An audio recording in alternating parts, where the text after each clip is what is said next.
ಇದು ಭಕ್ತ ಜನರಿಗೆ ನಾನು ಕೊಟ್ಟಂತಹ ಭಯವಾಕ್ಯ. ಈ ಲೋಕದಲ್ಲಿ ಯಾವಾಗ ಧರ್ಮ ಗ್ಲಾನಿಯಾಗಿ ಅಧರ್ಮ ತಾಂಡವವಾಡುತ್ತದೆ, ಋಷಿ ಮುನಿಗಳಿಗೆ, ಬ್ರಾಹ್ಮಣೋತ್ತಮರಿಗೆ, ಧೇನುವಿಗೆ, ಆ ಬಳಿಕ ಸ್ತ್ರೀಯರಿಗೆ ಯಾರಿಂದ ಅಪಮಾನವಾಗುತ್ತದೆ, ಆಘಾತವಾಗುತ್ತದೆ, ಅಂತಹ ಸಂದರ್ಭ ದುಷ್ಟರನ್ನು ವಧಿಸಿ ಶಿಷ್ಟರನ್ನು ಪರಿಪಾಲಿಸುವುದಕ್ಕೆ, ಅರ್ಥಾತ್ ಧರ್ಮವನ್ನು ಸಂಸ್ಥಾಪನೆ ಮಾಡುವುದಕ್ಕೆ ವೈಕುಂಠವಾಸಿಯಾದಂತಹ ನಾನೇ ಬೇರೆ ಬೇರೆ ರೂಪದಲ್ಲಿ ಅವತಾರವನ್ನು ಎತ್ತಿ ಬರ್ತೇನೆ. ಆರ್ಯ ಪುರುಷೋತ್ತಮನಾಗಿ ಕಾರ್ಯ ತತ್ಪರನಾದಂತಹ ನಾನು ಈ ತೆರೆಯಲ್ಲಿ ಧರ್ಮವನ್ನು ಸ್ಥಾಪಿಸುವುದಕ್ಕೆ ಹಲವಾರು ರೂಪವನ್ನು ತಾಳಿ ಬಂದೆ. ವೇದೋದ್ಧಾರಕ ನೀನಾದೆ, ಚತುಷ್ಪದಿ ಕೂರ್ಮನಾದೆ, ದರೋದ್ಧಾರಕ ಹಂದಿಯಾದೆ, ಕಂಬವನ್ನುಳಿದು ಇಂಬನ್ನೀಯುವ ಉಗ್ರನರಸಿಂಹನಾದೆ, ಕುಬ್ಜರೂಪಿಯಾಗಿ ಅಬ್ಜವನ್ನಳೆದಂತಹ ಕುಂಟ ವಾಮನನಾದೆ, ತುಂಟ ಕ್ಷತ್ರಿಯರ ಬಂಟನ್ನು ಅಳಿಸುವುದಕ್ಕೆ ಶುಂಠ ಭಾರ್ಗವನಾದೆ, ಶ್ರೀರಾಮನಾಗಿ ಪರಮನಿಸ್ತೀಮನೆನಿಸಿ ರಾವಣಾದಿ ಕಳರ ಸಂಹಾರವನ್ನು ಮಾಡಿದ ಬಳಿಕ 8ನೆಯ ಜನ್ಮದಲ್ಲಿ ಅಷ್ಟಮಿಯ ದಿನದಂದು ಅಷ್ಟಮದ ಗರ್ಭದಲ್ಲಿ ಅಣಿಮಿಷರ ಅಳುವನ್ನು ಆಲಿಸಿ ಅಸುರರ ಅಧಟನ್ನು ಅಳಿಸುವುದಕ್ಕೆ ಅವನಿಗೆ ಅವತರಿಸಿ ಅವತಾರ ಪುರುಷ ಅಧಿಷ್ಠಾತೃ ದೇವತೆ ಶ್ರೀಕೃಷ್ಣ ಎಂಬ ಹೆಸರಿನಲ್ಲಿ ವಸುದೇವ ದೇವಕಿಯರಿಗೆ ಮಗನಾಗಿ ಈ ಪ್ರಪಂಚದ ಬೆಳಕನ್ನು ಕಂಡವ ನಾನು. ಶ್ರಾವಣ ಮಾಸ ಕೃಷ್ಣ ಪಕ್ಷ ಅಷ್ಟಮಿ ತಿಥಿ ಬುಧವಾರ ಮಧ್ಯರಾತ್ರಿ ನನ್ನ ಜನ್ಮವಾಯಿತಂತೆ. ಕೃಷ್ಣನ ಹುಟ್ಟಾದುವಾಗ ಆರ್ತರ ಕಣ್ಣೀರಿನಂತೆ ಮಳೆ ಧಾರಾಪೂರ್ವಕವಾಗಿ ಸುರಿಯುತ್ತಿತ್ತು. ಜಿಜ್ಞಾಸುಗಳ ತವಕದ ಹಾಗೆ ಮಿಂಚು ಮಿಂಚುತ್ತಿತ್ತು. ಅದೇ ರೀತಿಯಾಗಿ ಜ್ಞಾನಿಗಳ ನಿಷ್ಕಲ್ಮಶವಾದಂತಹ ಹೃದಯದ ಹಾಗೆ ಭೂಮಿ ಇದ್ಯಾವುದೂ ತನಗಲ್ಲ ಎಂಬ ಹಾಗೆ ಶಾಂತ ಭಾವದಲ್ಲೇ ವರ್ತಿಸುತ್ತಿತ್ತು. ಹುಟ್ಟಿದ್ದು ಮಧುರೆಯಲ್ಲಿ, ಬೆಳೆದದ್ದು ಮಾತ್ರ ನಂದಗೋಪುರದಲ್ಲಿ. ಯಶೋದೆ ನಂದಗೋಪರಿಗೆ ಸಾಕು ಮಗನಾಗಿಯೇ ನಾನು ಬೆಳೆದೆ. ಯಾದವ ವೀರರಿಗೆಲ್ಲ ನಾನು ಮಿತ್ರನಾದೆ, ಆ ಮಿತ್ರತ್ವಕ್ಕೆ ಕಾರಣೀಭೂತನಾದೆ. ಗೋಪಾಲಕ್ಯರಿಗೆ ಪ್ರೀತಿ ಪಾತ್ರನಾಗಿ ಪ್ರೀತಿಗೆ ಕಾರಣನಾದೆ. ಗೊಲ್ಲ ವೃದ್ಧೆಯರಿಗೆ ಅತಿಶಯವಾದಂತಹ ಮಹಿಮೆಯನ್ನು ತೋರಿಸಿ ನಾನು ದೇವರಾದೆ. ದನಗಳನ್ನು ಮೇಯಿಸುವುದರ ಮೂಲಕವಾಗಿ ನಿಜವಾಗಿಯೂ ಗೋಪಾಲನಾದೆ. ಗೋ ಅಂದ್ರೆ ದೇನುವಿಗೂ ಹೆಸರಿದೆ, ಭೂಮಿಗೂ ಹೆಸರಿದೆ, ಧರ್ಮಕ್ಕೂ ಹೆಸರಿದೆ. ಕೆಲವರು ಗೋಪಾಲ ಅಂತ ಹೇಳಿದರು, ಧರ್ಮವನ್ನು ಪಾಲಿಸುವ ಅಂತ ಹೇಳಿದರು. ಆದ್ರೆ ಇನ್ನು ಕೆಲವರು ಕೃಷ್ಣ ಕಳ್ಳ, ಅವ ಸುಳ್ಳ, ದನವನ್ನು ಮೇಯಿಸುವವ, ಬೆಣ್ಣೆಯನ್ನು ಕದಿಯುವವ ಎಂಬ ಹಾಗೆ ನನ್ನನ್ನು ಕಳ್ಳರ ಪಟ್ಟಕ್ಕೆ ಏರಿಸಿದರು. ಇನ್ನು ಕೆಲವರು ನನ್ನನ್ನು ದೇವರು ಅಂತ ಕೊಂಡಾಡಿದರು. ಇವರು ಹೇಳಿದ ಹಾಗೆ ಕಳ್ಳನಾಗುವುದಕ್ಕೆ ನನಗೆ ಮನಸ್ಸಿಲ್ಲ, ಉಳಿದವರು ಹೇಳಿದ ಹಾಗೆ ದೇವರಾಗಬೇಕನ್ನುವಂತ ಆತುರವೂ ನಮಗಿಲ್ಲ. ಆದ್ರೆ ನಮ್ಮ ಜನ್ಮದ ಉದ್ದೇಶ ಏನು? ಧರ್ಮ ಸ್ಥಾಪನೆ. ಹಾಗಾಗಿ ಸಣ್ಣ ಪ್ರಾಯದಲ್ಲಿ ಎಷ್ಟು ಮಂದಿಗಳನ್ನೆಲ್ಲ ನಾನು ಕೊಲ್ಲಿಲ್ಲ. ಶಕಟ ಧೇನುಕಾದಿ ಕಳರನ್ನು ಸಂಹಾರ ಮಾಡಿದೆ, ಕೂತನಿಯ ಸಂಹಾರವನ್ನು ಮಾಡಿ ಧರ್ಮವನ್ನು ಉಳಿಸುವಲ್ಲಿ ದೇವರಿಗೆ ಬಂಧುತ್ವದ ವ್ಯಾಮೋಹ ಇರಬಾರದನ್ನುವ ಕಾರಣಕ್ಕೆ ಮಧುರಾ ಮಹೇಂದ್ರನಾದಂತಹ ನನ್ನ ಮಾವನಾದ ಕಂಸನನ್ನು ಕೊಂದೆ. ಆ ಬಳಿಕ ಯಜ್ಞೋಪವೀತವನ್ನು ಧರಿಸಿ ಉಪನಯನ ಸಂಸ್ಕಾರವನ್ನು ಪಡೆದು ವಿದ್ಯಾಭ್ಯಾಸವನ್ನು ಮಾಡಿದೆ. ಚೌಷಷ್ಠಿ ವಿದ್ಯೆಯನ್ನು ಅಭ್ಯಾಸ ಮಾಡಿದೆ ಸಾಂದೀಪ ಗುರುಗಳಿಂದ. ಆದ್ರೆ ಏನು ಮಾಡೋಣ, ನಮ್ಮನ್ನು ನಾವಿರುವಂತಹ ಜಾಗದಲ್ಲಿ ಇರುವುದಕ್ಕೆ ಬಿಡಲಿಲ್ಲ. ಅದರಲ್ಲಿ ಪ್ರಮುಖನಾದವ ಮಾಗಧ. ಒಂದಲ್ಲ ಎರಡಲ್ಲ 17 ಬಾರಿ ದಾಳಿ ಮಾಡಿದ. ಸೋತವರ ಹಾಗೆ ನಾನು ನಟಿಸಿದೆ. ಆಮೇಲೆ ಇಲ್ಲಿದ್ರೆ ಇನ್ನು ಉಪಾಯ ಇಲ್ಲ ಅಂತ ನಮ್ಮವರಾದಂತಹ ಗೋಪಾಲಕರನ್ನೆಲ್ಲ ಸೇರಿಸಿಕೊಂಡು ಗೋಮಂತಕ ಪರ್ವತವನ್ನೇರಿದೆ. ಕುಶಸ್ಥಳಿ ಅನ್ನುವಂತಹ ಒಂದು ಪುರವನ್ನು ವರುಣನಿಂದಲೇ ಪಡೆದು ಅಲ್ಲಿ ದ್ವಾರಾವತಿ ಅನ್ನುವಂತಹ ಪಟ್ಟಣವನ್ನು ನಿರ್ಮಿಸಿ ಯಾದವರ ಜೊತೆಯಲ್ಲಿ ದ್ವಾರಕೆಯಲ್ಲಿ ಇದ್ದು ಬಹಳ ಸಂತೋಷದಲ್ಲಿ ನಾನಿದ್ದೇನೆ. ಎಂದಿನ ಹಾಗೆ ಇಂದೂ ಕೂಡ ಸಭಾಸ್ಥಾನವನ್ನು ಪ್ರವೇಶ ಮಾಡಿದಂತಹ ಸಂದರ್ಭ ಯಾರೋ ನನ್ನ ಬರೋಣ ತಾಯಿ ಕಾಯುತ್ತಿದ್ದಾರಂತೆ.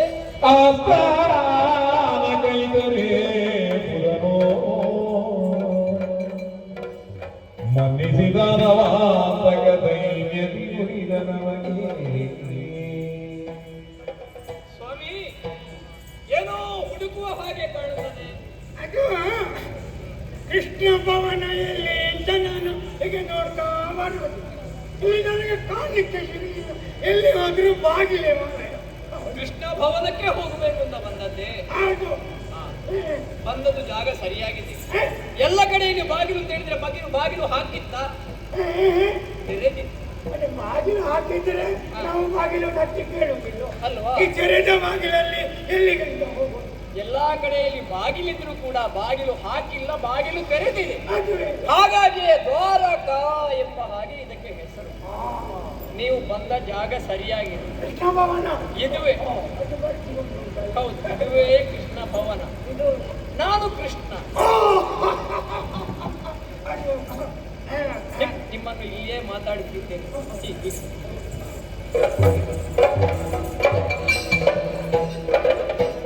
ಸ್ವಾಮಿ, ಕೃಷ್ಣ ಭವನಕ್ಕೆ ಬರಬೇಕು, ಕೃಷ್ಣನನ್ನೇ ನೋಡಬೇಕು ಎಂಬ ಹಾಗೆ ಒಂದು ವಿಶ್ವಾಸವನ್ನು ಇಟ್ಟುಕೊಂಡು ಬಂದದ್ದು. ಹೌದು.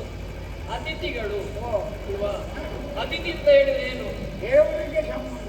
ಅಲ್ಲ, ನಾವು ಕರೆದು ಬರುವವರ ಅತಿಥಿಗಳಲ್ಲ, ನಾವು ಕರೆಯದೆ ಆ ಅತಿಥಿಗೆ ಯಾರು ಬರ್ತಾರ ಅವ ಅತಿಥಿ ಅಲ್ವಾ? ತಿಥಿ ನೋಡಿ ಬರ್ಲಿಕ್ಕಿಲ್ಲ. ಇಲ್ಲ ಇಲ್ಲ, ನಾವೆಲ್ಲ ಹೇಳಿದ್ದೆ ಮಾಡಿದ್ದೆ ತಿಥಿ. ನೀವು ಬಂದದ್ದೇ ತಿಥಿ ಅಲ್ವಾ? ಹಾಗಾಗಿ ಅತಿಥಿಗಳು ಒಂದು ಮನೆ ಬಾಗಿಲಿಗೆ ಅತಿಥಿಯಾದವ ಬಂದಾಗ ಅವನನ್ನು ಪಂಚಾಗ್ನಿಗಳು ಬಾಧಿಸ್ತದಂತೆ, ಹೌದಲ್ಲ? ಹೌದಪ್ಪ. ಆ ಪಂಚಾಗ್ನಿಯನ್ನು ನೀಗಿಸಬೇಕಾದ ಯಾರು? ಅದೇ ಎಗುರು ಅಷ್ಟ. ಗೃಹಸ್ಥನ ಕರ್ತವ್ಯ. ಆ ಪಂಚಾಗ್ನಿಯನ್ನು ನೀಗಿಸಬೇಕು. ಬಂದವನಿಗೆ ಮೊದಲಾಗಿ ಕಾಲು ತೊಳೆಯುವುದಕ್ಕೆ ನೀರನ್ನು ಕೊಡಬೇಕು ಅಲ್ವಾ? ಆಮೇಲೆ ಅರ್ಘ್ಯ, ಆಮೇಲೆ ಆಚಮನ, ಆಮೇಲೆ ಪೃಷ್ಠಕ್ಕೆ ಆಸನ, ಮತ್ತೆ ಉದರಕ್ಕೆ ಉದರಾಗ್ಯ ಅಲ್ವಾ? ಆ ಪಂಚಾಗ್ನಿಯನ್ನು ಧರಿಸಬೇಕು. ಕರ್ಕೊಂಡು ಬಂದಿದ್ದೇನೆ, ಕೂತ್ಕೊಳಿಸಿದ್ದೇನೆ. ನಿಮ್ಮ ಕಾಲು ತೊಳೆಯಬೇಕು. 2-3 ದಿನ ಆಯ್ತು ಈಗ ತೊಳೆಯೋದು. ಬಹುಶಃ ಇಲ್ಲಿಗೆ ಬಂದರಿಂದ ಗೊತ್ತಿದ್ದಾನೆ. ಹಾಗೆಲ್ಲ ಇನ್ನೊಬ್ಬರು ಗೌರವಸ್ಥರಿಂದ ತೊಳಿಸಿಕೊಳ್ಳೋದು ದಿನ ಆಯ್ತು. ಮತ್ತೊಂದು ಹೇಳಬೇಕು, ಸ್ವಲ್ಪ ದಿನ ನೋಡಿದ್ದೆ. ಉಳಿದವರಾದ್ರೆ ಮನೆ ಬಾಗಿಲಿಗೆ ಮನೆಯ ಒಳಗೆ ಬರುವಾಗ ಕಾಲು ತೊಳೆದು ಬರಬೇಕು. ಬ್ರಾಹ್ಮಣರು ಕಾಲು ತೊಳೆಯದೇ ಬರಬೇಕು. ಯಾಕೆ? ತೊಳೆಯುವುದಕ್ಕಲ್ಲಿ ಜನ ಉಂಟಲ್ಲ. ಅಲ್ಲ, ಅವರ ಪಾದ ಧೂಳು ನಮ್ಮ ಮನೆಯ ಒಳಗೆ ಬಂದ್ರೆ ಪವಿತ್ರ ಅಂತ. ಹಾಗಾಗಿ ಬಂದಂತಹ ನಿಮ್ಮ ಆ ಪಾದ ಧೂಳನ್ನು ತೊಳೆದು, ನಿಮ್ಮ ಪಾದವನ್ನು ನಾನು ತೊಳೆದು ಅದನ್ನೇ ಪವಿತ್ರ ತೀರ್ಥ ಅಂತ ತಲೆಯ ಮೇಲೆ ಪ್ರೋಕ್ಷಣೆ ಮಾಡಿ ಭಾವಂ ತದ್ಭವತಿ ಅಂತ ಅದಕ್ಕೆ ಹೇಳೋದು. ನಮ್ಮಲ್ಲೇನಿಲ್ಲದಿದ್ದರೂ ಮಾಡುವವರ ಭಾವನೆ ಒಳ್ಳೆಯದಿದ್ದರೆ ಅವರಿಗೆ ಅದೇ ಒಳ್ಳೆಯದಾಗ್ತದೆ. ಇಷ್ಟು ಮಾಡಿದ ಮೇಲೆ ನಿಮಗೆ ಮಂಗಳಾರತಿ ಆಗಬೇಕು. ಎಲ್ಲ ಕಡೆ ಆಗ್ತದೆ, ಇಲ್ಲಿಯೂ ಮಾಡಿಬಿಡ್ತೀಯೋ. ನಮ್ಮ ಕರ್ತವ್ಯ ಅಲ್ವಾ? ಮೊದಲೆಲ್ಲ ಮಂಗಳಾರತಿ. ಮಂಗಳಾರತಿ ಅಂತ ಹೇಳಿದ್ರೆ 2 ಕ್ರಮ ಉಂಟು. ಹೋದವನಿಗೆ ಅಪಮಾನವನ್ನು ಮಾಡುವುದು ಮಂಗಳಾರತಿ, ಪೂಜೆ ಮಾಡುವುದು ಒಂದು ಮಂಗಳಾರತಿ. ದೇವರಿಗೆ ಬಿಟ್ಟರೆ ಬ್ರಾಹ್ಮಣರಿಗೆ ಮಾತ್ರ ನಾವು ಪೂಜೆ ಮಾಡುವುದು, ಆರತಿ ಮಾಡ್ತೀವಿ. ಲೋಕ ಸಮಸ್ತ ಸುಖಿನೋ ಭವಂತೋ. ವಿಧ ವಿಧವಾದಂತಹ ಭಕ್ತಿಭಾವದಿಂದ ನಿಮ್ಮನ್ನು ಪೂಜಿಸಿದ್ದೇನೆ. ಮಾಡಿದ ಪೂಜೆಯಲ್ಲಿ ಲೋಪ ದೋಷಗಳಿರಬಹುದು. ಹಂಸಕ್ಷೀರ ನ್ಯಾಯದ ಹಾಗೆ ಪರಿಹಾರ ಮಾಡಬೇಕು ಅಂತ ಬೇಡಿಕೊಡುತ್ತೇನೆ. ತೊಂದರೆ ಇಲ್ಲ. ನಿನ್ನ ಉಪಚಾರದಿಂದ ಪೂರ್ಣ ತೃಪ್ತನ. ತೃಪ್ತಿಯಾಯ್ತಲ್ಲ? ಈಗ ಮಾತಾಡಬಹುದಾ? ಏನಪ್ಪ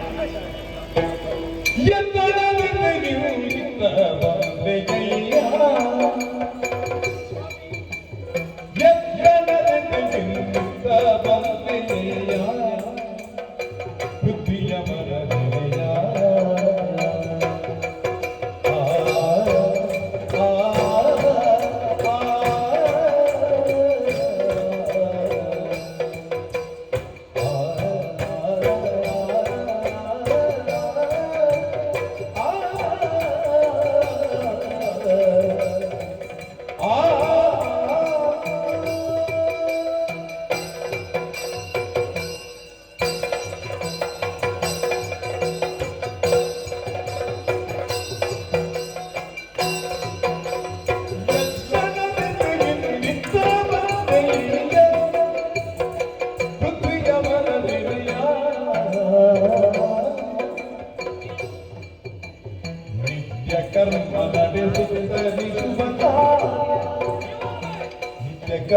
ನಡೆಯುತ್ತಲಿಸುವ ಕಾರ್ಯ ವೃತ್ತಿಯಿಂದ ನಡೆಯುತ್ತ ಸಕಲ ಕಡೆ ವೃತ್ತಿಯಿಂದ ನಡೆಯುತ್ತ ಸಕಲ ಕಡೆ ಸುತ್ತುತ್ತಿರುವ ಮಗ ನಿನ್ನಿಗೆ ಮಹಾಸನ್ನಿಧಿಗೆ ವೃತ್ತಿಯಿಂದ ನಡೆಯುತ್ತ ಸಕಲ ಕಡೆ ಸುತ್ತುತ್ತಿರುವ ಮಗ ನಿನ್ನಿಗೆ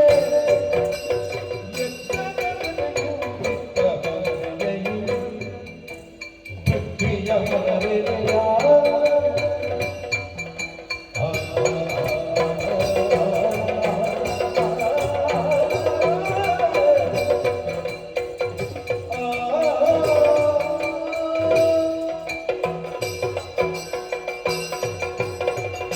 ಓ ಬ್ರಾಹ್ಮಣೋತ್ತಮರೇ, ಕೃಷ್ಣ ತಪ್ಪಾಯ್ತು. ನಿಮ್ಮನ್ನು ಬ್ರಾಹ್ಮಣೋತ್ತಮರೇ ಅಂತ ಹೇಳಬಾರ್ದು. ಮತ್ತೆ ಬ್ರಾಹ್ಮಣ ಅಂತ ಹೇಳಿದ್ರೆ ಉತ್ತಮರು ಅಂತಲೇ ಅರ್ಥ. ಹೌದು ಆಮೇಲೆ ಬ್ರಾಹ್ಮಣೋತ್ತಮ ಅಂತ ಹೇಳುವುದಕ್ಕೆ ಸ್ವಾಮಿ ಅಪರೂಪದ ಆಗಮನ ನಿಮ್ಮದು. ಹೌದು ಸ್ವರ್ಗಲೋಕದಲ್ಲಿ ದೇವತೆಗಳು ನಮಗೆ ಪೂಜನೀಯರು. ಹಾಗೆ ಈ ಭೂಲೋಕದಲ್ಲಿ ದೇವತೆಗಳು ಯಾರು ಅಂತ ಕೇಳಿದ್ರೆ ಬ್ರಾಹ್ಮಣರು, ಅದಕ್ಕೆ ಭೂಸುರರು ಅಂತ ಹೇಳು. ಭೂಸುರರು ಹೌದು ಅಲ್ವಾ? ನೀವು ನಮ್ಮ ಮನೆಗೆ ಬಂದದ್ದರಿಂದ ದೇವತೆಗಳೇ ನಮ್ಮ ಈ ದ್ವಾರಾವತಿಗೆ ಬಂದ ಹಾಗಾಯಿತು. ಸ್ವಾಮಿ ಷಟ್ಕರ್ಮಿಗಳು ನೀವು ಅಲ್ವಾ? ಹೌದು ಯಜನ, ಯಾಜನ, ಅಧ್ಯಯನ, ಅಧ್ಯಾಪನ, ದಾನ, ಪ್ರತಿಗ್ರಹ. ಯಜ್ಞ ಮಾಡಬಲ್ಲಿರಿ, ಮಾಡಿಸಲೂ ಬಲ್ಲಿರಿ. ಅಧ್ಯಯನ ಮಾಡಬಲ್ಲಿರಿ, ಮಾಡಿಸಲೂ ಬಲ್ಲಿರಿ. ದಾನ ಪಡೆಯಬಲ್ಲಿರಿ, ಬಾನ ಕೊಡಲೂ ಬಲ್ಲಿರಿ. ಷಟ್ಕರ್ಮಗಳಲ್ಲಿ ನಿರತರಾದವರು ನೀವು. ನೀವೆಲ್ಲ ನಮ್ಮ ಮನೆಗೆಲ್ಲ ಬರುವ ಕ್ರಮ ಇಲ್ಲ. ಎಲ್ಲಿಯಾದ್ರೂ ಪೂಜೆ, ಹೋಮ, ಹವನ, ಧರ್ಮ ಕಾರ್ಯ ಇಂತಹ ಒಂದು ಸಮಾರಂಭ ನಡೆದಾಗ ನೀವು ಅಲ್ಲಿ ಉಪಸ್ಥಿತರಿರಬೇಕು. ಆದರೆ ಕೃಷ್ಣ ಭವನಕ್ಕೆ ನೀವು ಬಂದಿದ್ದೀರಿ ಅಂತಾದ್ರೆ ಇದು ನನ್ನ ಪೂರ್ವ ಜನ್ಮದ ಸುಕೃತದ ವಿಶೇಷ ಅಂತ ನಮಗೆ ಅರ್ಥವಾಗುತ್ತದೆ. ಹಾಗಾಗಿ ಕೇವಲ ಕೃಷ್ಣನನ್ನೇ ಕಾಣಬೇಕನ್ನುವಂತ ಉದ್ದೇಶದಿಂದ ಬಂದಿರೋ ಅಥವಾ ಎಲ್ಲಿಗಾದರೂ ಸಂಚಾರಕ್ಕೆ ಹೊರಟ ನೀವು ಕೃಷ್ಣ ಭವನ ಅನ್ನುವಂತಹ ಫಲಕವನ್ನು ನೋಡಿ ಒಮ್ಮೆ ಸಂದರ್ಶನ ಕೊಟ್ಟು ಹೋಗೋಣ ಅಂತ ಬಂದಿರೋ, ಅಲ್ಲ ಏನಾದ್ರೂ ನನ್ನಲ್ಲಿ ಮಾತಾಡುವಂತಹ ವಿಷಯ ಇದೆಯೋ ಎಂಬ ಹಾಗೆ ಗೊತ್ತಿಲ್ಲ. ನಿಮ್ಮನ್ನು ನೋಡಿದ ಪರಿಚಯ ಇಲ್ಲ, ಹೊಸ ಮುಖ, ಹೊಸ ಪರಿಚಯ. ಯಾವ ಕಡೆಯಿಂದ ಯಾಕೆ ಬಂದಿರಿ ಅಂತ ಕೇಳುವುದಕ್ಕಿಂತಲೂ ಯಾವ ಕಾರ್ಯನಿಮಿತ್ತವಾಗಿ ಬಂದಿರಿ, ನಮ್ಮಿಂದ ಏನಾಗಬೇಕು ಅಂತ ಹೇಳಿದ್ರೆ ಅದನ್ನೇ ಶಿರೋಧಾರ್ಯ ಎಂಬ ಹಾಗೆ ಭಾವಿಸಿ ಮಾಡುವುದಕ್ಕೆ. ನಿನಗೇನು ಗೊತ್ತಿಲ್ಲ ಅಂತ ಅದೆಲ್ಲ ಬೇಕು. ಏನು ಬಂದಿರಿ ಸ್ವಾಮಿ? ಅರಿತು ಮನದ ಬರಿದೆ ಕೇಳುವೆಯ ಅರಿತು ಮನದ ಬರಿದೆ ಕೇಳುವೆಯ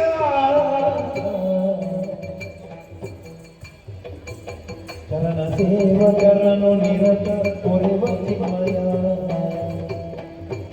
ಚರಣ ಸೇವಕರನು ನಿರತ ಕೊರೆವ ಚಿನ್ಮಯ ಅರಿತು ಮನದ ಎಲ್ಲ ಬರಿದೆ ಕೇಳುವೆಯ ಚರಣ ಸೇವಕರನು ನಿರತ ಕೊರೆವ ಚಿನ್ಮಯ ಮರೆತು ಸರ್ವಸ್ವವನು ಮರಣೆ ನಿಂದಲಿ ಹೇಗೆ? ಮರೆತು ಸರ್ವಸ್ವವನು ನಿನ್ನ ಸ್ಮರಣೆ ಕರುಣೆಯೋರ್ವರಿಗಳು ಪ್ರಾಣ ತೊರೆವ ಸುರವನಿಯೇ ಮರೆತು ಸರ್ವಸ್ವವನು ನಿನ್ನ ಸ್ಮರಣೆ ಕರುಣೆಯೋರ್ವರಿಗಳು ಪ್ರಾಣ ತೊರೆವ ಸುರವನಿಯೇ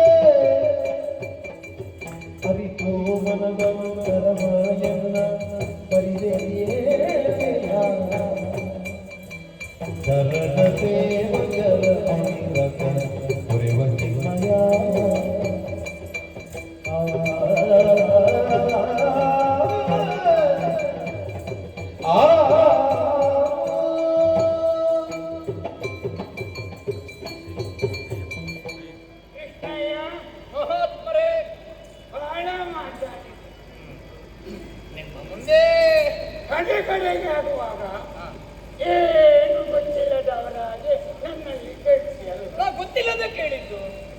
ನಿಮ್ಮ ಮುಖ ಹೊಸ ಮುಖ, ಪರಿಚಯ ಇಲ್ಲ. ಅದು ಇರಬಹುದಪ್ಪ. ಹ, ಆದರೆ ಹ. ಬಹುಶಃ ಹೀಗಿರಬೇಕು. ಹೇಗೆ? ಹಣ್ಣು ಮುದುಕ, ಹ, ನಾಡು ದೂರ ಆಗಿದೆ, ಹ, ಕಾಡು ಕರೀತದೆ. ಹ, ಆದರೆ ಹಣನಾಶೆಗೆ ಒಪ್ಪಿಕೊಂಡು ಬಂದು ಹ. ಈ ಕೈಯಲ್ಲೇನು ಆಗೋದಿಲ್ಲ ಅಂತ ಪರೀಕ್ಷೆ ಮಾಡುವ ಏರ್ಪಾಟ ಏನು? ಅಯ್ಯೋ, ನಿಮ್ಮಂತವರನ್ನೆಲ್ಲ ಪರೀಕ್ಷೆ ಮಾಡುವಂತ ದುಸ್ಸಾಹಸಕ್ಕೆ ನಾನು ಕೈ ಹಾಕ್ತೇನೆ. ನೀವು ಜ್ಞಾನ ವೃದ್ಧರು, ವಯೋವೃದ್ಧರು. ಈ ವಯಸ್ಸಾದವರಿಗೆಲ್ಲ ಪರಿಹಾಸ್ಯ ಮಾಡುವಂತ ದುರ್ಬುದ್ಧಿ ನಮಗಿಲ್ಲ. ಅಕ್ಕೋ, ಹ. ಅದೇ ಕಾರಣಕ್ಕಾಗಿ ನಾನು ಹೇಳುವುದು, ಹ. ನೀನು ಹೇಳಿದೆಯಲ್ಲ, ಹ. ವಯೋವೃದ್ಧರು, ಹೌದು. ಜ್ಞಾನ ವೃದ್ಧರು. ಹ. ವಯಸ್ಸು ವೃದ್ಧಿಸಿದ ಹಾಗೆ ಹ. ನಮ್ಮ ಮೆದುಳಿನಲ್ಲಿ ಜ್ಞಾನವು ವೃದ್ಧಿಸ್ತದೆ. ವೃದ್ಧಿಸ್ತದೆ. ಹಾಗಾಗಿ ಆ ಒಳಗಣ್ಣಿಂದ ಹ. ಎಲ್ಲವನ್ನು ಕಾಣುವುದಕ್ಕೆ ಆಗುತ್ತದೆ. ಮತ್ತೆ ವಯಸ್ಸು ಅಂತ ಹೇಳಿದ್ರೆ ಒಂದು ಸಂಖ್ಯೆ ಮಾತ್ರ ಅಲ್ಲ. ಹೌದು. ಈಗ ನಮ್ಮಲ್ಲಿ ಉತ್ಸಾಹ ಇದ್ರೆ ವಯಸ್ಸು ಗೊತ್ತಾಗುದಿಲ್ಲ. ಸಾಮಾನ್ಯರೆಲ್ಲ ತಿಳಿದುಕೊಂಡಿದ್ದಾರೆ, ಕೃಷ್ಣ ಅಂದರೆ ಸ್ತನವೈಶ್ವವನು. ಎಲ್ಲ ಹೇಳ್ತಾರೆ ಗೋಪಾಲ ಗೋಪಾಲ ಗೋಪಾಲ ಅಂತ. ಅದೆಲ್ಲ ಸರಿಯಾಗಿ ಓದಲಿಕ್ಕೆ ಬರೀಲಿಕ್ಕೆ ಗೊತ್ತಿಲ್ಲ ನಾವು. ಹ್ಮ್. ಆದರೆ ಹ್ಮ್. ನಾವೆಲ್ಲ ಹ್ಮ್. ಹೊರ ಹಿರಿಯರಿಂದ ಹ್ಮ್. ಒಂದಿಷ್ಟು ಹ. ವೇದ, ಹ. ಶಾಸ್ತ್ರ, ಹ. ಪುರಾಣಗಳನ್ನು ಕಲಿತವರು. ಹೌದು. ಹಾಗಾಗಿ ಹ್ಮ್. ಕೃಷ್ಣನೆಂದರೆ ಏನು? ಹ್ಮ್. ಜನ ಕಾಯುವವನು. ಹ್ಮ್. ಜನ ಕಾಯುವುದಕ್ಕಾಗಿ ಭೂಮಿಯಲ್ಲಿ ಹುಟ್ಟಿದವನು. ಹ್ಮ್. ಹಾಗಾದರೆ ಯಾರು? ಯಾರು?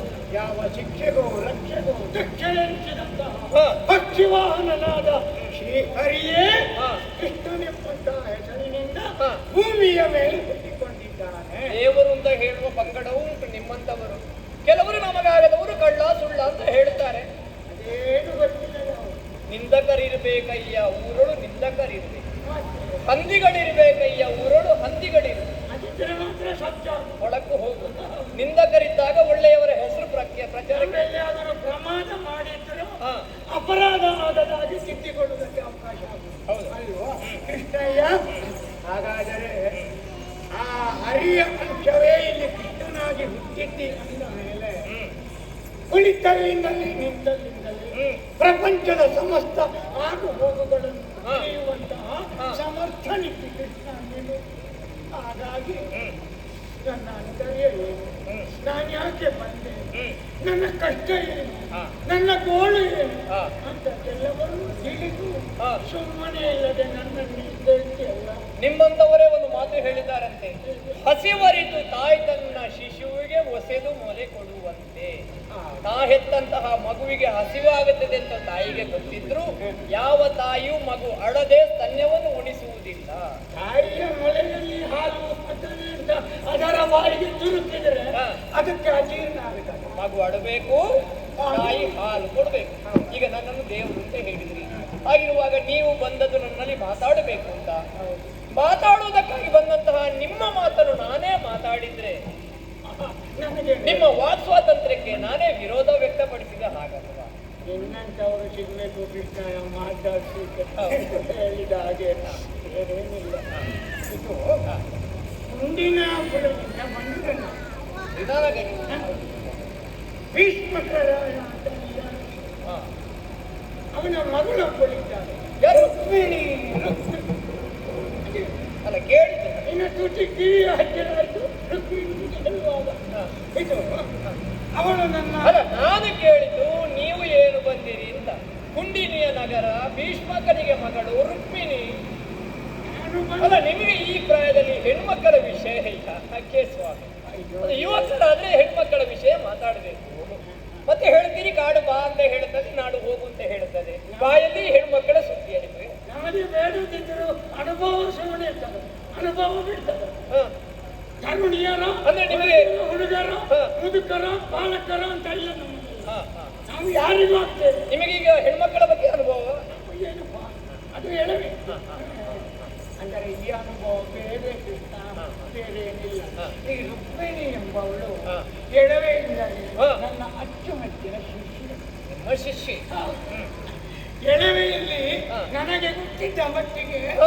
ನಿನ್ನ ಹ್ಮ್. ಕೆಲವು ಚರಿತಾಮೃತವನ್ನು ಹ. ನಾನು ಆಕೆಗೆ ಉಪದೇಶ ಮಾಡಿದ್ದೆ. ನನ್ನ ಬಗ್ಗೆ? ಹೌದೇ?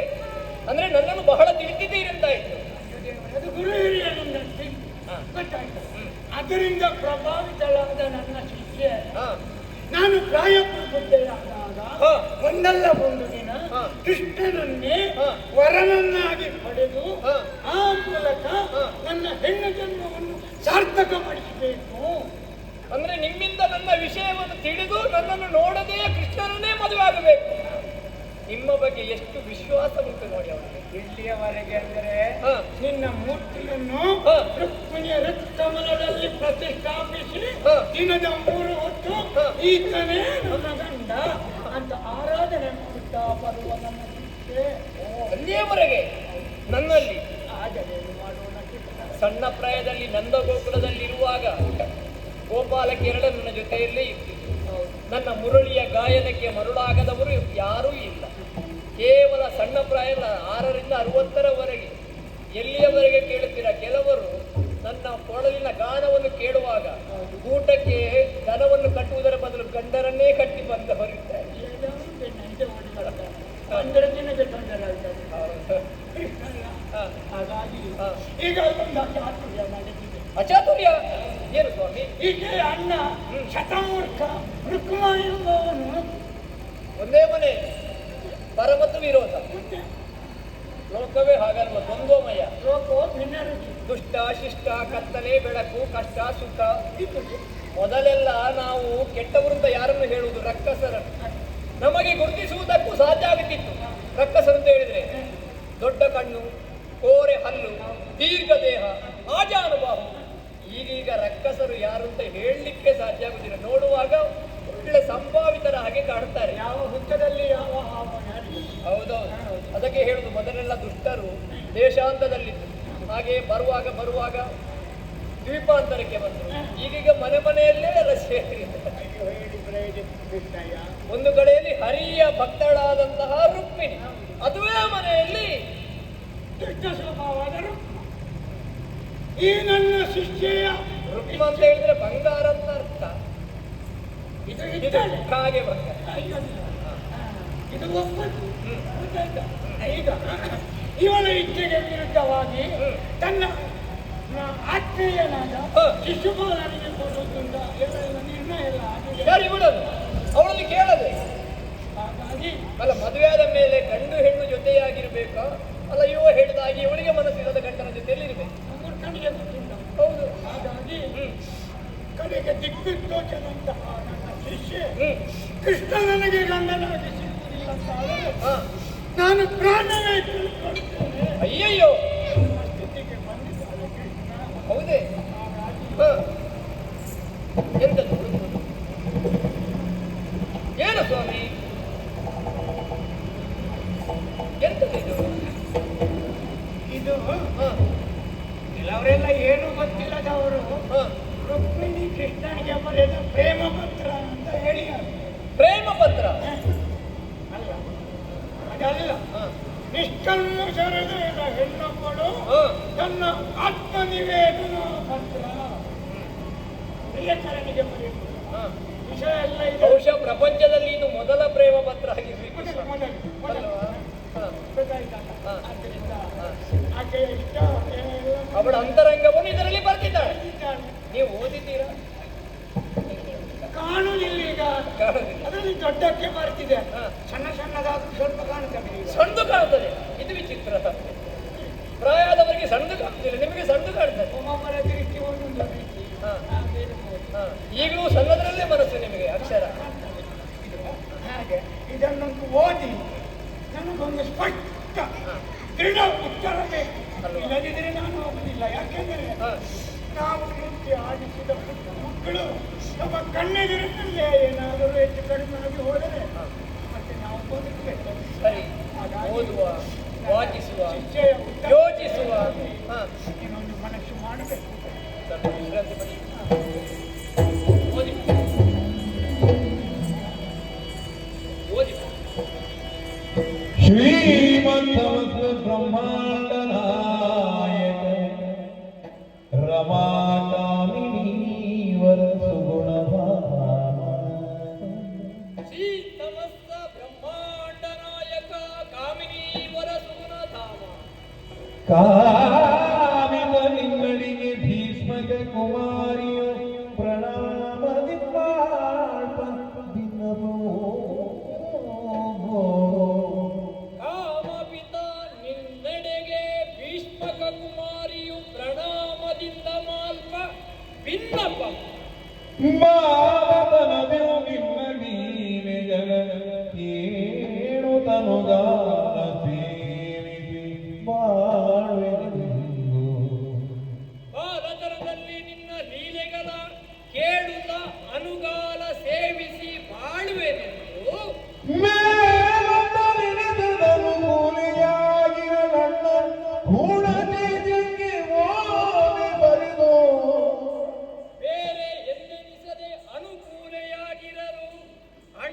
ಪೂರ್ಣ ಚೈತ್ಯಗೆ ಓಲೆ ಬರೆದು ಬರಿದಿದ್ದಾಳೆಯೊಡೆಯ ಪರಿಣಯವಗೈದೀವ ಓ ಸರಿಯಲ್ಲೇ ಮುತಕಿರಿಯಲಿರಲು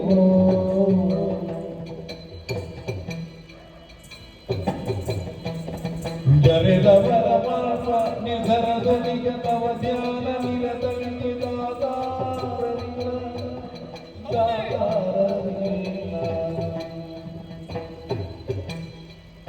ಗಿರಿಜೆ ಪೂಜೆಗೆ ನಾಳೆ ಬರುವೆ ದೇವಿಯ ಗುಡಿಗೆ ಗಿರಿಜ ಪೂಜೆಗೆ ನಾಳೆ ಶರಣ ರಕ್ಷಕರಾದರೆಲ್ಲ ಶರಣ ರಕ್ಷಕರಾದರಿಲ್ಲ ಕರವೆಳೆಯುಗ ಬಿಕ್ಕ ಕರುಣಿಪದೆ ಚಲಿಸಿದರೆ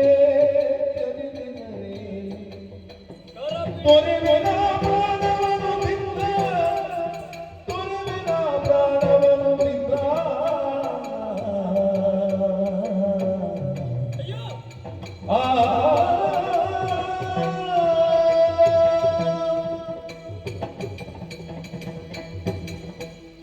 ಈ ಓಲೆಯನ್ನು ವಾಚಿಸಿದಾಗ ರುಕ್ಮಿಣಿ ತನ್ನ ಅಂತರಂಗವನ್ನೇ ಬಿಚ್ಚಿಟ್ಟು ಬಿಟ್ಟಿದ್ದಾಳೆ. ಇಂತಹ ಸಾಹಿತ್ಯಭರಿತವಾದಂತಹ ಅಕ್ಷರಗಳು ಸ್ವಸ್ತಿಶ್ರೀ ಎಂಬ ಹಾಗೆ ಮೊದಲೇ ಬರೆದಿದ್ದಾಳೆ. ಅಂದ್ರೆ ಇದು ಶುಭ ಸೂಚಕ.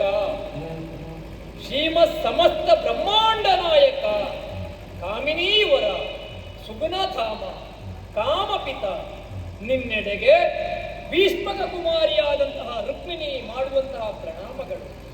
ಬಾಲತನದಲ್ಲಿ ಗುರುಗಳ ಮೂಲಕವಾಗಿ ನಿನ್ನ ಲೀಲೆಯನ್ನು ಕೇಳಿ ಅನುಗಾಲವು ನಿನ್ನನ್ನೇ ಸೇವಿಸಿ ಬಾಳುತ್ತೇನೆ ಎಂಬ ಹಾಗೆ ನಾ ಎಣಿಸಿದರೆ ನನ್ನಣ್ಣನಾದಂತಹ ಚೈತ್ಯ ನನ್ನಣ್ಣನಾದಂತಹ ರುಕ್ಮಭೂಪತಿ ಕೂಡ ಚೈತೇಶ್ವರಿಗೆ ಓಲೆ ಬರೆದು ನಾಳೆ ನನ್ನನ್ನು ಮದುವೆ ಮಾಡಿಕೊಡ್ತೇನೆ ಎಂಬ ಹಾಗೆ ಹಿರಿಯರ ಮಾತನ್ನು ಧಿಕ್ಕರಿಸಿ ಮುಂದುವರಿಯುತ್ತಿದ್ದಾನೆ. ಆದರೆ ನಾನು ಕನಸು ಮನಸ್ಸಿನಲ್ಲಿಯೂ ನಿನ್ನನ್ನೇ ನನ್ನ ಪತಿ ಎಂಬ ಹಾಗೆ ನಾನು ಭಾವಿಸುತ್ತಿದ್ದೇನೆ. ಅದಕ್ಕಾಗಿ ನಾಳೆ ಗಿರಿಜೆಯ ಪೂಜೆಗೆ ಬರುವಂತಹ ನನ್ನನ್ನು ಶರಣರಕ್ಷಕನಾದಂತಹ ನೀನು ಕರಬಿಡಿದು ನಿನ್ನ ಸಹಧರ್ಮಿಣಿಯಾಗಿ ಕರುಣಿಸದೆ ಹೋದರೆ ನನ್ನ ಪ್ರಾಣವನ್ನೇ ತೊರೆಯುತ್ತೇನೆ. ಇತಿ ನಿಮ್ಮ ರುಕ್ಮಿಣಿ ರುಕ್ಮಿಣಿ.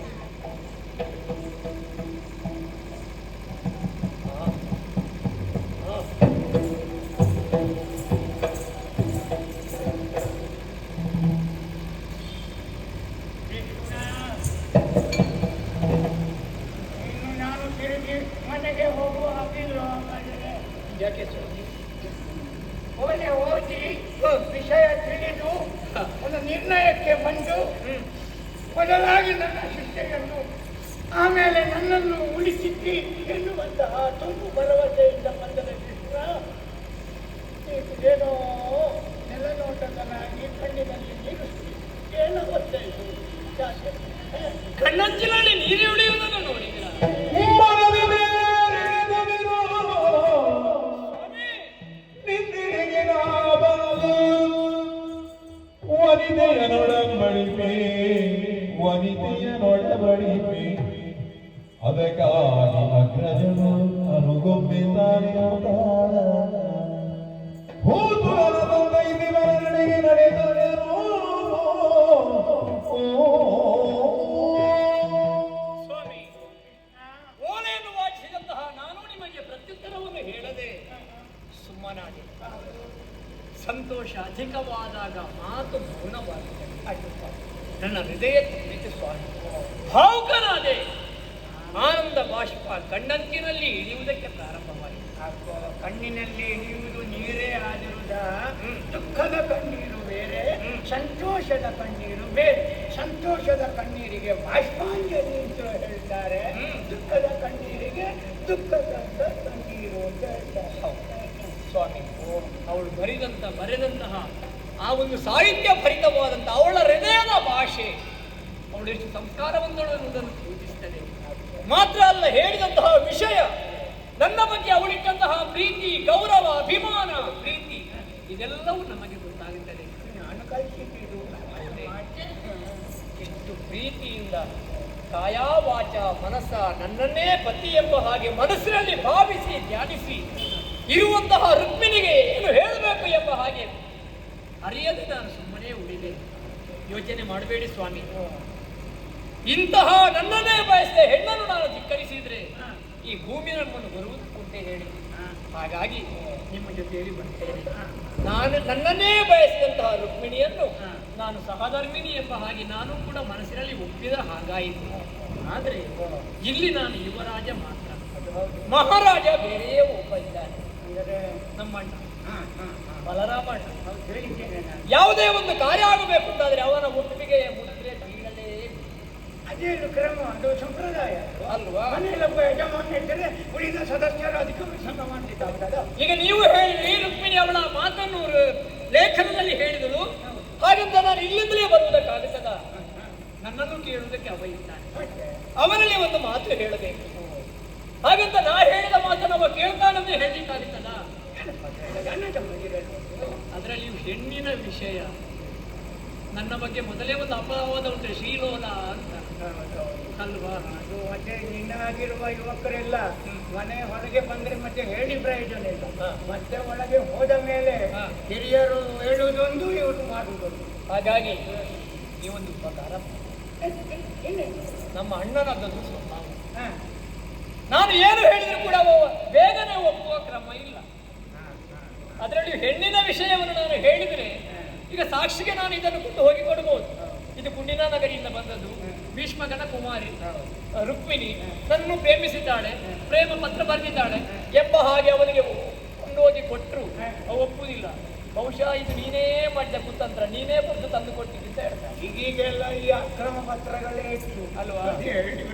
ಯಾವಾಗ ನಮಗೆ ಕಳ್ಳ ಅನ್ನುವಂತ ಒಂದು ಪಟ್ಟ ಸಿಕ್ಕಿತು ಮತ್ತೆ ನಾವು ಒಳ್ಳೆ ಕೆಲಸ ಮಾಡಿದ್ರು ಬರುವುದದೇ. ಮತ್ತೆ ಬಹಳ ಸಮಯ ಬೇಕು ಅದನ್ನು ಸ್ಪಷ್ಟ ಮಾಡಿ. ಹಾಗಾಗಿ ಈಗ ರುಕ್ಮಿಣಿಗೆ ನಾನೊಂದು ಬಾಳುವನ್ನು ಕೊಡಬೇಕು ಅಂತಾದ್ರೆ ನೀವು ಒಂದು ಉಪಕಾರ ಮಾಡುವುದಿಲ್ಲ. ಹೇಗೂ ಕೃಷ್ಣ ಭವನಕ್ಕೆ ಬಂದಿದ್ದೀನಿ, ನೀವು ರಾಮ ಭವನ ಇಲ್ಲ ಅದು ನೋಡುವುದೇ ನಾನು. ಒಮ್ಮೆ ಬರಬೇಕು.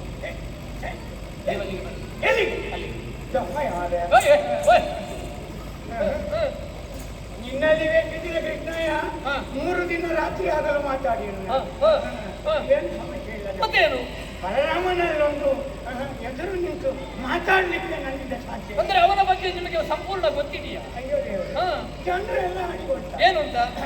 ಮಧ್ಯಾಹ್ನವರೆಗಾದರೂ ಹೇಗಾದರೂ ಮಾಡಿ ಮಾತಾಡಬಹುದು. ಮಧ್ಯಾಹ್ನ ನಂತರ ಸಾಧ್ಯವೇ ಇಲ್ಲ ಮಾತಾಡ್ತಾನೆ. ಏನು ಮಾಡ್ತಾನೆ ಅಂತ ಹೇಳಲಿಲ್ಲ. ನಮ್ಮ ಅಣ್ಣನ ಸ್ವಭಾವ ಸ್ವಲ್ಪ ನನ್ನ ಹಾಗಲ್ಲ, ನನಗೆ ಮುಗುಡು ನಾನು, ಅವನಿಗೆ ಕೋಪಿಷ್ಟ. ಮತ್ತೆ ಈ ಬೇಗ ಕೋಪ ಬಂದವರು ಅವರು ದುಷ್ಟರು ಅಂತ ಅರ್ಥ ಅಲ್ಲ, ಅವರ ಮನಸ್ಸು ಶುದ್ಧ ಅಂತ ಅರ್ಥ. ಬಾಯಲ್ಲೇ ಮಾತ್ರ ಹಾ ಹಾ ಹಾ ಅಂತ ಹೇಳು. ಅದು ರೋಗ ಬಂದವರಿಗೆ ಔಷಧಿ ಕೊಡುವ ಹಾಗೆ. ಹೌದು, ಔಷಧಿ ಯಾವಾಗಲೂ ಕಹಿ ಅಲ್ವಾ? ಸಿಹಿ. ಅವನ ಕ್ರಮವೇ ಹಾಗೆ, ಡಾಠಾ ಡಾಠಾಣ. ಅಲ್ಲ ಅಂತಾದ್ರೆ ಅಲ್ಲ, ಹೌದು ಅಂತಾದ್ರೆ ಹೌದು, ತಪ್ಪು ಅಂತಾದ್ರೆ ಅಣ್ಣ ಅಂತಲ್ಲ, ತಮ್ಮ ಅಂತಲ್ಲ, ಅಮ್ಮ ಆದ್ರೂ ಬಿಡುವುದಿಲ್ಲ. ಕಟ್ಟಿ ಮುರಿದ ಹೌದು, ಅವನ ಕೋಪಕ್ಕೆ ನೀವು ಹೆದರಬೇಕು ಅಂತ. ಬೇಡ, ನೀನೇ ಒಂದು ಏನಾದರೂ ಬೇಕಿದ್ದರೆ ಭಾಗವತರನ್ನು ಕಲಿಸು, ಸಾಕ್ಷಿ ಎಲ್ಲ ಮಾಡುವುದು ಅವರೇ. ಗೊತ್ತಾಯ್ತಾ? ಈಗ ರುಕ್ಮಿಣಿಗೆ ಗುರುಗಳು ಯಾರು? ನೀವು ಅವರು. ಈಗ ರುಕ್ಮಿಣಿಗೆ ಮದುವೆ ಆಗಬೇಕಾದ್ರೂ ನನಗೆ ನಿಮ್ಮ ಅಪೇಕ್ಷೆ ಅಲ್ವಾ? ನನ್ನ ಮುಖ್ಯ ಅಲ್ವಾ? ಸಣ್ಣ ಪ್ರಾಯದಲ್ಲಿ ನನ್ನ ಬಗ್ಗೆ ಅವಳಿಗೆ ಹೇಳಿದ್ಯಾರು? ಅವಳಲ್ಲಿ ನನ್ನ ಬಗ್ಗೆ ಆಶೆ ಮೂಡಿಸಿದ್ಯಾರು? ಈಗ ಅವಳಿಗೆ ಮದುವೆ ಮಾಡಿಸುವುದು ಯಾರು? ನಾನು ಅಲ್ಲಿಗೆ ಬರಬೇಕು ಅಂತಾದ್ರೆ ಕಾರಣರು ಯಾರು? ಮತ್ತೆ ನಾನು ಬರಬೇಕು ಅಂತಾದ್ರೆ ಹೊರಡಬೇಡುವ? ಹೊರಡಬೇಕು ಅಂತಾದ್ರೆ ಅಣ್ಣ ಕಳುಹಿಸಬೇಡುವ? ಇಲ್ಲಿಯವರೆಗೆ ಬಂದವರು ನೀವು ನನಗೆ ಬೇಕಾಗಿ ಎಲ್ಲಿವರೆಗೆ ಬರುವುದಕ್ಕಾಗುದಿಲ್ಲ? ಬರುವುದಿಲ್ಲ ಅಂತಾದ್ರೆ ಇಟ್ಕೊಳ್ಳಿ, ಹೋಗಿ ರುಕ್ಮಿಣಿಗೆ ಕೊಡಿ. ಏನು ಒಂದು ಅಕ್ಕ ಇಲ್ಲದೆ ಕಟ್ಟಿ ಹಾಕುವ ಜನ ಅಂದರೆ ಅಲ್ಲ, ಈಗ ನಾನು ಹೊರಡಬೇಕು ಅಂತಾದ್ರೆ ಅವ ಒಪ್ಪಬೇಕಲ್ಲ. ಅವ ಮತ್ತೊಂದು ಅವನ ಕ್ರಮ ಉಂಟು. ಅವನಿಗೆ ಈ ಋಷಿಗಳು ಬ್ರಾಹ್ಮಣರು ಇವರನ್ನು ನೋಡಿದ್ರೆ ಸಾಕು, ಅವನ್ನೆಲ್ಲ ಬಿಡ್ತಾರೆ. ನಿಮ್ಮಂತವರಲ್ಲಿ ಬಹಳ ಪೂಜನೀಯ ಭಾವ ಅವನಿಗೆ. ನನ್ನೊಂದು ಕತೆ ಮಾತ್ರ ಒಮ್ಮೆ ಮತ್ತೊಂದು ಒಮ್ಮೆ ನಾನು ಇಲ್ಲದಾಗ ಸಿಡಿ ಬಿಟ್ಟುಕೊಳ್ಳುತ್ತೆ. ನಾನೋಗಿ ಹೀಗೆ ಮಾಡಿದ್ರೆ ಸಾಕು, ಎಲ್ಲ ಮತ್ತೆ ನಿಮ್ಮಂತವರನ್ನು ಕಂಡು ಪೂಜೆ. ಆದ್ರೂ ನನಗೆ ವಿಶ್ವಾಸ ಮಾಡುವುದು, ಹೆದರಬೇಡಿ. ನನ್ನ ಶಿಷ್ಯಗೆ ಬೇಕಾಗಿ ನನ್ನ ಪ್ರಾಣ ಹೋದ್ರು ದೊಡ್ಡ ವಿಷಯ ಇಲ್ಲ. ಎಂತನಕ್ಕೆ ಪ್ರಾಣ ಹೋಗುದು ಅಂತ? ಆದ್ರೆ ಒಂದು ಮುದುಕ ನಾನು ನಿಮ್ಮ ಮನೆ ಬಾಗಿಲಿಗೆ ಬಂದು ಹೌದು, ಬಿದ್ದು ಸಾಯುವವನನ್ನು ತೋಡಿ ಹಾಕಿಕೊಂಡ ಹಾಗೆ ಆಗಿದೆ. ನಾನು ನಿಮಗೆ ಮಾತು ಕೊಟ್ಟಿದ್ದೇನೆ ಇಲ್ವಾ? ನಾನಿದ್ದೇನೆ, ಏನು ಹೆದರಬೇಡಿ. ನಿನ್ನ ಮಾತಿನ ಮೇಲೆ ವಿಶ್ವಾಸ ಇಟ್ಟು ಬರ್ತೇನೆ. ಬರ್ಬೇಕು. ಮತ್ತೇನಾದರೂ ಹೆಚ್ಚು ಕಡಿಮೆ ಜನ ನೀನೆ. ಅವ ನನ್ನನ್ನು ಒಪ್ಪದಿದ್ರೆ ನೀವು ಒಪ್ಪಿಸಿಕೊಳ್ಬೇಕು. ಅದು ನಾನೇ. ಅವನ ಕೋಪಕ್ಕೆ ಹೆದರಬೇಡಿ, ನಾನಿದ್ದೇನೆ. ಏನು